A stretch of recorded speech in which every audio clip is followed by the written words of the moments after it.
Well, hello there. I was pleased to have the chance to briefly speak to you about why I enjoy being a member of my local Macular Society support group. But firstly, how did I get here?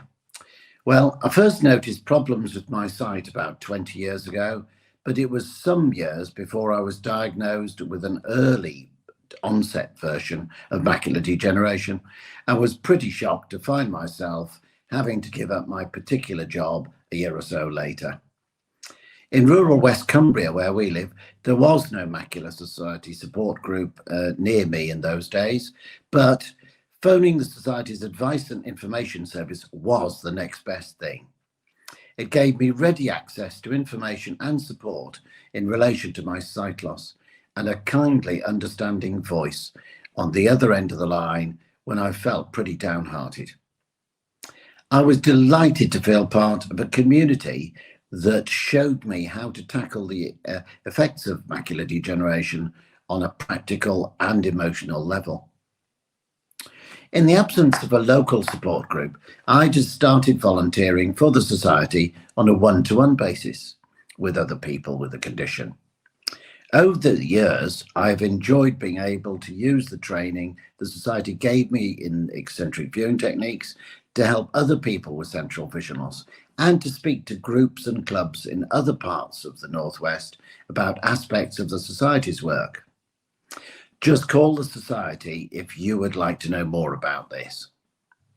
The arrival of COVID stopped face-to-face volunteering, of course, but when the Society introduced the conference call network of telephone meetings, it opened up an opportunity for me to raise awareness about Charles-Bonnet syndrome hallucinations in the phone meetings.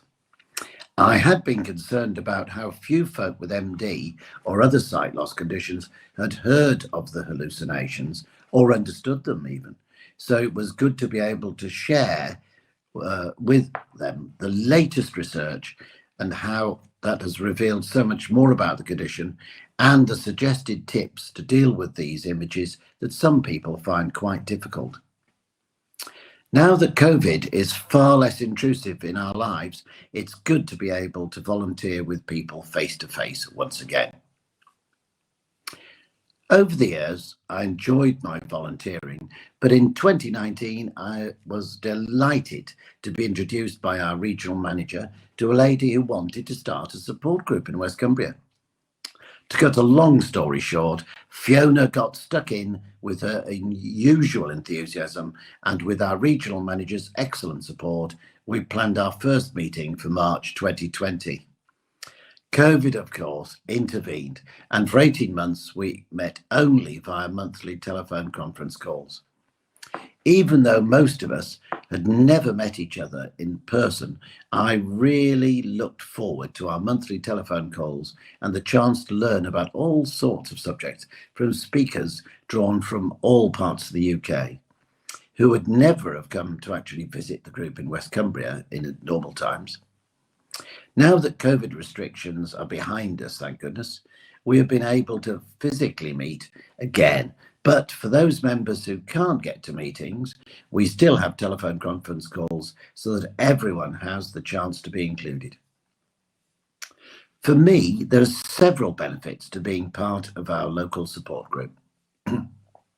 Firstly, it's a privilege to meet people with a wide variety of backgrounds to share our experiences. Perhaps the only advantage of age-related MD is that most of us have a lot of life experience to share. The daily challenges of sight loss can be all-consuming at times, for me anyway, so I find it's good to be able to get together and just talk about something else for a change or have a trip out. Recently, our group had a lovely afternoon being shown around a walled garden that is being restored by a team of enthusiastic local volunteers. Equally, it's really good to be able to share the little tips and tricks that can make life with sight loss so much easier, but don't get into the official advice all the time. Groups also have the opportunity to invite specialist suppliers to demonstrate their equipment, such as video magnifiers and various types of smart glasses, without the pressure of a salesman and their opinions can be so helpful in deciding what will work for them and me.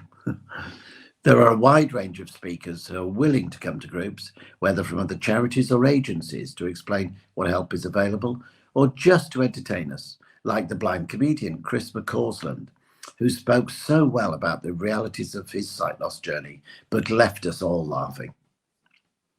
Last, but by absolutely no means least, I believe support groups can be a great place for our carers to meet each other. They can talk over the frustrations of caring for folk with their MD. Have you ever heard them say, "How can he see that piece of fluff on the carpet but doesn't recognise me in a crowd?" And they can share the do's and don'ts of caring for somebody who is really struggling in life sometimes.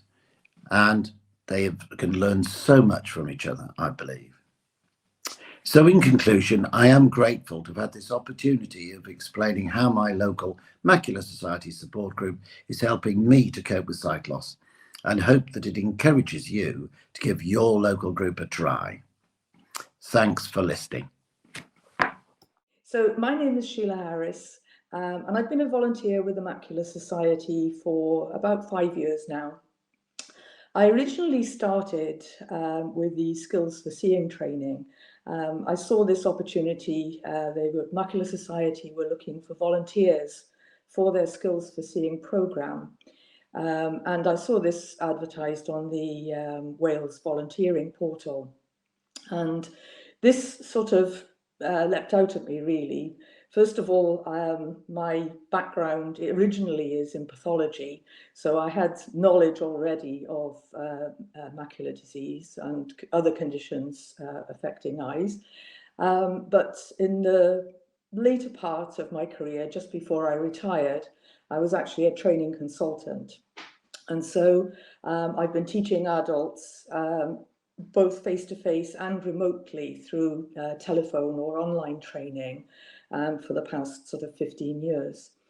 So that's where I started. The Macular Society very kindly provided 2 full days of training for the Skills for Seeing programme, which was quite remarkable, and I thoroughly enjoyed it. And all of this was pre-COVID.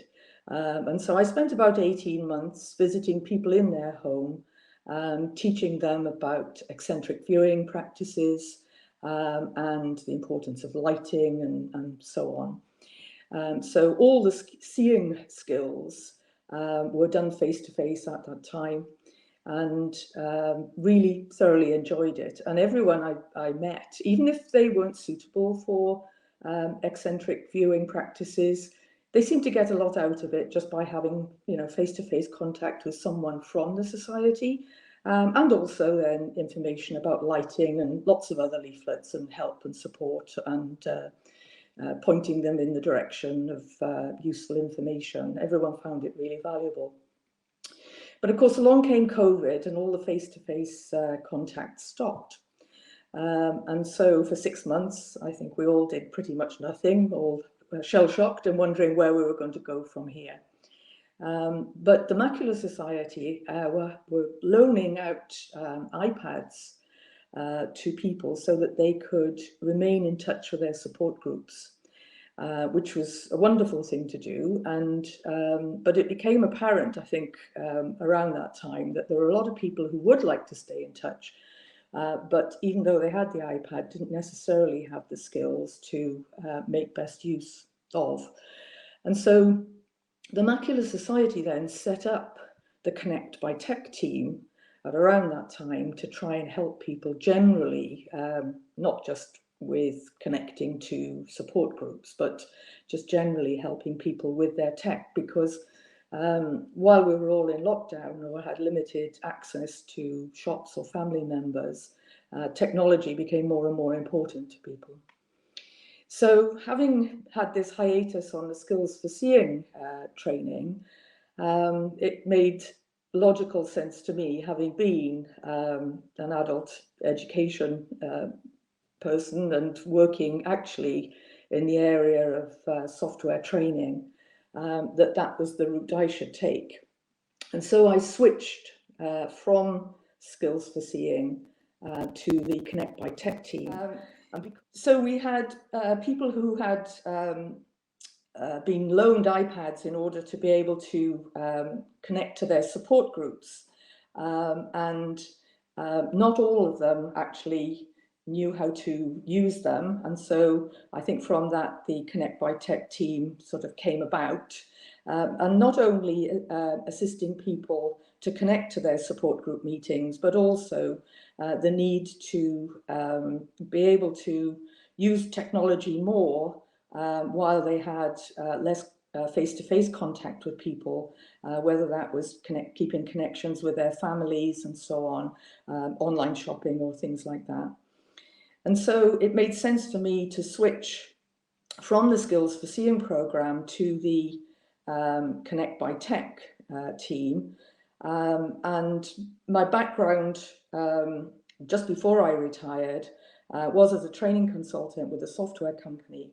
And so I have a lot of experience in teaching people online and over the phone about the use of, well, it was software when I was working, but now as an Apple device user myself, it made sense then that I focused on helping people with their iPhones, their iPads, and occasionally people had Macs.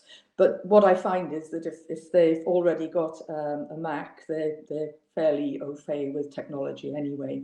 So it was more than, someone had given them a second-hand iPhone or a second-hand iPad in order to be able to keep connected with family. And so they may have known the basics, but when it comes to sight loss, what I found was that a lot of people don't realize the capabilities of these devices that they have. They think they have a smartphone and it can access the internet. But then we hear people start to say, oh, well, I need a stronger magnifier. I can't see the screen. I'm going to buy a screen reader, something that's going to magnify things even larger.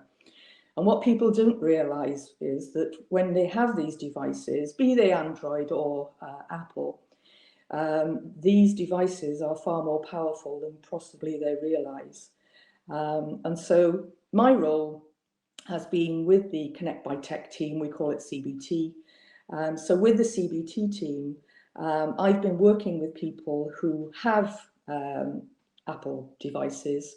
That's my sort of area of expertise because I can relate directly to my own devices when I need to solve problems or guide people. We have other people in the organisation who are volunteers who provide help with TVs and with Android devices. So it's certainly not just myself, and it's certainly not limited to Apple devices. So I started because of my background in training, I put together a small curriculum of things that I felt that people should know about these devices over and above, the commonly used functions. And most people, when they start talking about magnification, are really needing, when you get so far with magnification, it's hard to go any further. And really then it's the next logical step is to move into text to speech. And there are all sorts of, wonderful gadgets out there for this. But what people don't realize is that your average iPad and iPhone do text to speech and also speech to text. And I'm always very conscious that before people start thinking about spending thousands of pounds on gadgets, if they own one of these devices, the first stop should always be to explore what you already have. And so that's what I help people to do with weekly phone calls or fortnightly phone calls, and to start by just doing the basics. Okay. So people may already be familiar with Alexa, they may already have this in the home, but be totally unaware of Siri on their iPad or their phone. And so we normally start there. Voice recognition may or may not be set up on their device, so I can talk them through that. And then we start by just the basics of talking to Siri, because lots of people don't have Alexa, and so they've never done this. And one of the biggest hurdles is for people to overcome their fear of talking out loud. We sit with our thoughts all the time, but we don't actually speak out loud to these devices. And that's something that takes practice. And so I get them talking to Siri, asking all kinds of questions. And I usually send out homework for practice and to get people talking, for a few minutes every day so that they get comfortable with actually speaking to their device. And it's surprising that, people really don't understand the capabilities of this, and they really start to enjoy it when they realize, what they can ask and how it replies. And it's as important to learn to speak to Siri appropriately, but equally important to learn to listen to the responses. So that's where we start, because that's, if you like, the training to move on to the more not complex, but the more useful functions, where a lot of people say, oh, well, I'm not going to ask Siri the time or the weather. And really, that's not the point, to know what the time is or the weather. It's the practice in speaking and listening, because we're going to move on. When we talk about text to speech, then you've got to learn to listen to the speech when it's coming out of the device. And also then the speech to text, you have to learn to speak fluently to these devices. And if you haven't been talking out loud, people who live alone don't actually talk out loud a great deal. And so that takes practice as well. But once we get into it, I mean, there are things like the speech controller, which we can turn on, which allow you to point to text and have it read out, or indeed just press play and it reads the whole page to you. The reverse of that is you speaking to the device and converting that to text, so that you don't have to type anything and perhaps be struggling to see a keyboard.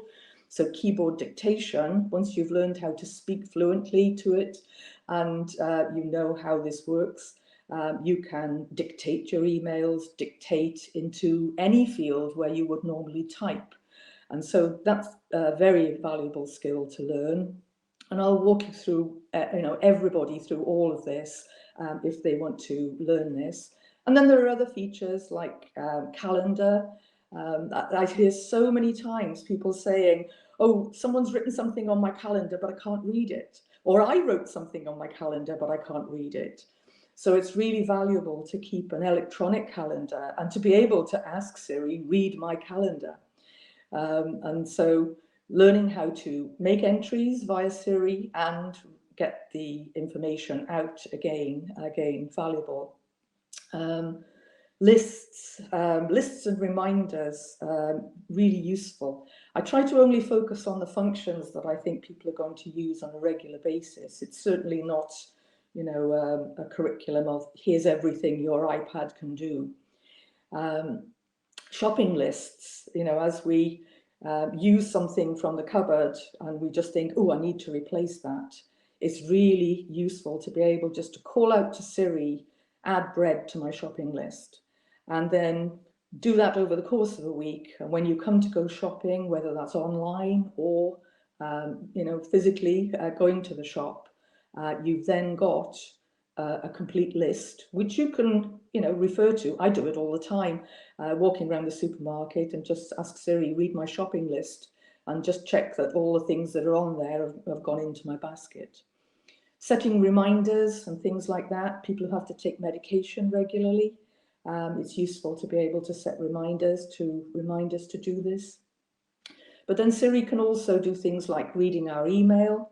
The keyboard dictation can help us to write our email, and similarly with reading and writing messages. And then other functions, then, of course, we've got apps that we can download. Things like Seeing AI, which are available for Apple devices, really valuable. So for our online content, I teach people how to use speech controller so that they can touch the screen and have what's on the screen read out. And that works by having touching a single word. So it might be, if you're doing online shopping, is that carrots or is it, apples? So you can touch the word and have the word read out. You can have a whole sentence or a heading of a news headline. Do I want to read the rest of this news article? It could be a paragraph or indeed a whole page. So as well as being sort of involved with the Connect by Tech team, what I found is that I can tell whether someone would benefit from eccentric viewing training. So it sort of loops back into the skills for seeing. And the skills for seeing training, which used to be done face-to-face, we now have online content and also support over the phone for that. So if anybody would like any help with their technology, please contact the Macular Society and we'll put you in touch with someone from the Connect by Tech team. But equally, if you feel that you would like some skills for seeing, some eccentric viewing training, or even advice about lighting, again, contact the Macular Society and we have volunteer trainers standing by to help you with that as well. Hello, I'm Elaine and I come from the city of Bangor in County Down, Northern Ireland. When I was 4, I was diagnosed with macular degeneration, and at that stage, so little was known of the condition. And throughout my education, I had no support because at that stage, so little was available. My parents basically just wanted to support me in every way they could. But again, they had also very little support. So literally, I grew up in a sighted environment as a very restricted, visually impaired person. So that was fine and went on through education because I didn't know anything else. Went on to do a degree in history, went on to teach for 25 years in a primary school and thoroughly enjoyed my life, but always living with the huge stress which lives with someone who is vision impaired, living in a visually impaired world. It was 2009 when my general practitioner sat me down and basically said, look, Elaine, look how much you've achieved, but look at the price you're paying from the point of view of stress. And I want you to think about taking a break from teaching and seeing if there's something out there which will take the stress from you. And I remember sitting in my front garden on a January morning thinking, what do I do now? And one of my support workers actually suggested to me about the group that she was starting up, a macular degeneration group in our town. And it was only starting, so that really excited me. And to think, I wonder what it would be like. What are they going to be like? I had never really experienced other people as such with macular degeneration. So the group started, and within a year I was leading the group and have been group leader from 2010. And I'm still thoroughly delighted to be leading the Bangor Macular Group. The support we've had from the society, emotionally, physically, producing our programs, sending us out information that we need, just keeping us all in the loop. And what I've found is within that group, we all have so much to share. Each and every one of us has our story. We incorporate carers as well as people with macular degeneration, because quite honestly, often it's a journey for the carers as well. And we find they are gaining just as much or more from the meeting. So we've been meeting all these years. We've been out going to dinners in January, going out to walled garden trips, and we really are what we call our wee macular family. What the group has done for me is given me some of my independence back. I'm a natural teacher, and the thought of not having any avenues to explore for that skill was frightening for me. I just wanted something like this that I could also influence and support others facing a similar situation. The biggest surprise in my life was when I was nominated by my group members without me knowing and won the UK Volunteers Award and was presented with it at the Macular Conference in London. That was just a wonderful, wonderful experience. And I just wanted to say just how much loving and giving that the Macular Society gives back to its volunteers. Within the volunteering and within the whole system, there is a whole feeling of support and love back, both from members through to the volunteers, through to staff. There's just a beautiful working relationship. And can I just say, I commend the staff on actually making that work. So from the point of view of just daily business, the Macular Society, they help us with our finances. From the point of view, we have a treasurer, the Macular Society support the group. And we basically link up with the group, link up to what's happening with campaigning. I also have very strong links to guide dogs. I have a guide dog, and I have very strong links to guide dogs campaigns. And the Macular group, they just love to know what's going on in the Northern Ireland Parliament. At the minute, not much, unfortunately, but it's lovely to connect with them about what's going on.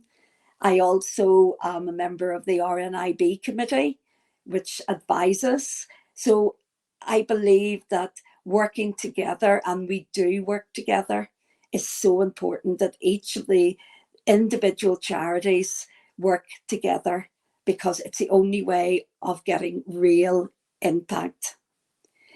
As far as other things are concerned, my life has continued as normally as I can have it, because I am a no nonsense person. I don't believe that there's barriers that can't be in some way overcome. I went and trained people for park run for people who are visually impaired, and this was 10 years ago. And one of them said to me, "Elaine, would you fancy running?" And I thought, yeah, me run. Never in my life was I allowed to run. I am now running every week, doing park run at our local park. And my guide is 78 years old, and she is a legend. But again, what people are seeing at park run is the fact that sight loss isn't something that you can't in some way overcome and be part of the family. I just feel we're part of that family again, accepted for who we are, and working from the point of view of tackling our issues. We're not denying the fact that obviously we have issues, but it's lovely that the group look at the issues together and can look and say, do you know what? I hadn't thought of that. Or do you know what? I didn't want to say to my daughter or my son that I'd been experiencing that. You know, it's all these wee nuances that come through in working with the Macular Society. And I can honestly say I am totally privileged to be a member of the society and a group leader. And just wish you all well in this conference. Thank you.